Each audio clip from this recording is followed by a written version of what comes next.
யார்கிட்ட பணம் இல்லையோ அவங்கள இந்த உலகத்துல மதிக்க கூட மாட்டாங்க. நீங்கெல்லாம் பேசுறத கேட்கும்போது எனக்கு எப்படி இருக்குன்னா, பழைய ரெக்கார்டர் மாதிரி, தேஞ்சு போன ரெக்கார்டர். ஆமா, இவ யாரு? ஆ, ஓ, இவர்தான் ஆர்த்தியோட ஹஸ்பண்டா? என்ன பண்றீங்க மாப்பிள்ள?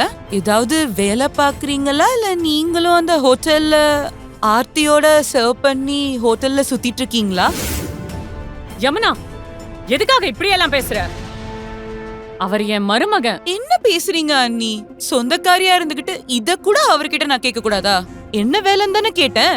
என் பொண்ண கல்யாணம் பண்ணிக்க போறவரு குமார் இண்டஸ்ட்ரியோட மேனேஜர், லட்சக்கணக்கில் சம்பாதிக்கிறாரு. இங்க என்னடானா உங்களோட மாப்பிள்ள. ஏய் ஆர்த்தி, நீ இங்க என்ன பண்ணிட்டு இருக்க? ஆர்த்திகண்ணா, எதுவும் ப்ராப்ளமா? உனக்கு காது கேக்கலையா? ஏமா பேசவே மாட்ற? இல்லனா உங்க அம்மா எங்க கிட்ட பேசக்கூடாதுன்னு சொன்னாங்களா? மாம், அவ மேல எந்த தப்பும் இல்ல. அது ஆர்த்தி என் மேல கொஞ்சம் கோவமா இருக்கா. முழு வீடியோவை பாக்கெட் FM தமிழ் யூடியூப் சேனலில் கண்டு மகிழுங்கள்.